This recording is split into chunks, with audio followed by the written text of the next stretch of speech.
mag-tour naman tayo sa ating munting balay ng ating bahay ng ating manok. So itutour ko kayo dito kasi mayroon tayong namunting na maipa-develop sa itong bahay ng ating manok. Kasi dati nakita nyo sa past video natin na ang bahay ng ating manok o shelter napakaliit pa, at saka trap pa lang yung nilagay natin sa taas. Pero ngayon kung matitingnan natin mayroon na siyang munting expansion, pero hindi gaano ka maganda yung ginawa natin, pang samantala lamang ang ginagawa natin. Ayan, so nilagyan muna natin ng napakasimpleng gawa. Ang importante na hindi po maulanan ang ating manok. Yan, so sawa ng Panginoon ay nakapag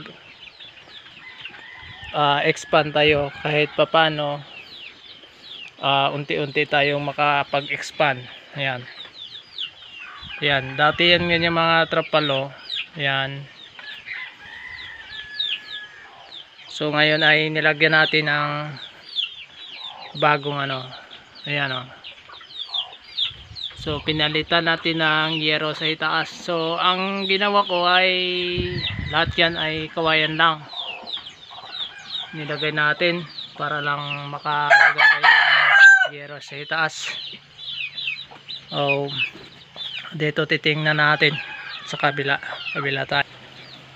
So ayan, dito ay nilagyan ko muna ng trapal kasi hindi pa tayo nakadagdag ng yero kasi hanggang dito yun nalagyan natin ng yero dito na side. So ang yero natin nilagay ay nasa 3 pa lang, pero papalitan natin yan kasi yung yero na yan ay ang purpose niyan ay para sa pang lang, dingding, no? Panguling lang talaga, kaya sobrang nipis yan. So palitan natin yan ng medyo makapal-kapal kasi dito ay tama naman yung yero natin. So ito yung ginawa natin, nakatali lang yan, pero matibay naman yun ang tali na ginamit natin kasi banana twin, matibay yan So ito na po yung nadagdag natin mula noong kasi yung trapal natin ay talagang nasisira na, kaya ang ginawa ko ay pinalitan ko na ng yero. So mayroon pang mais dito. Itong mais na to nabubuhay lang to, pero taba niya. Yan, so makikita nyo sa unahan yung color puti ay yan po ay ating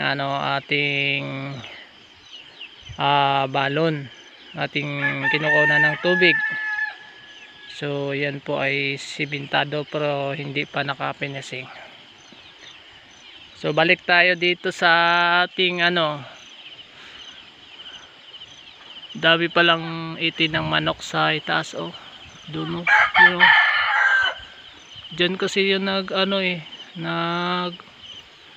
bumabatog yung yung manok natin na iba. So ito yung pinalit natin ay bago ito, limang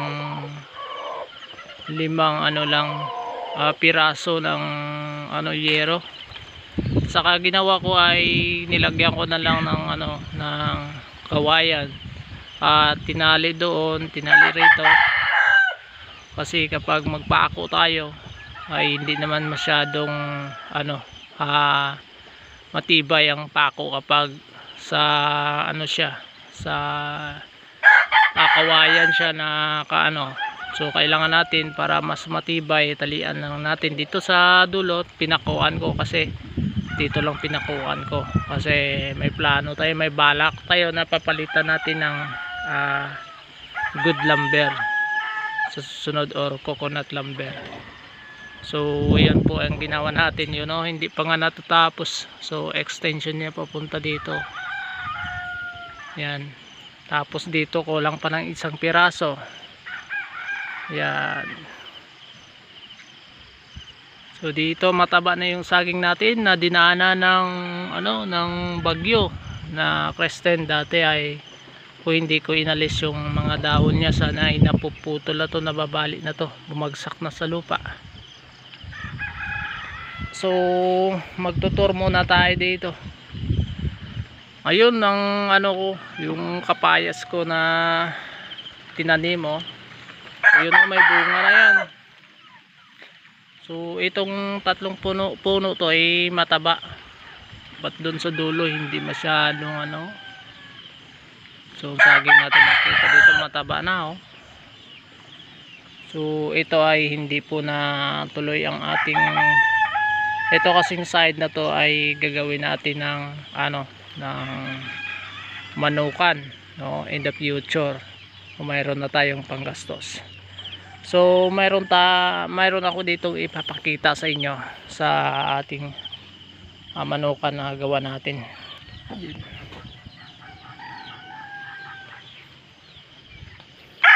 So ito yung pass na pinakita ko sa inyo na ginawa natin, pero in-improvise ko siya kasi yung mga natin, mga sisiw natin hindi po medyo hindi po sila kampante sa ginawa natin. Kaya ang ginawa ko, in-improvise ko. Dati kasi pag nagawa ko lahat lang diyan naka plywood nilagay natin. At ngayon ito yung pinakita ko sa inyo kung ano yung nagawa natin na medyo improvise. Makikita mo walang diyan, walang sisiw.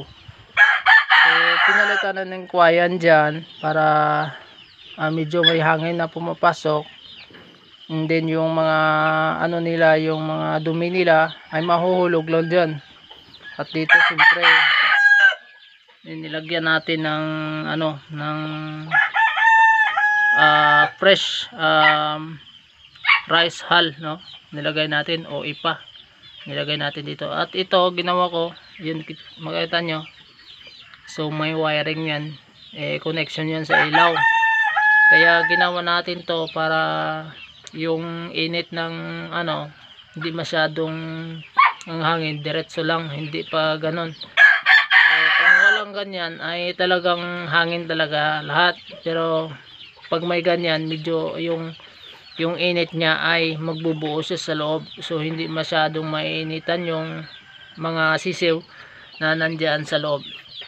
So yun po, dati ay in-improvise lang natin, kasi yung mga sisiw natin ay madalas po ay nababawasan dahil po hindi po masyadong maganda yung natin.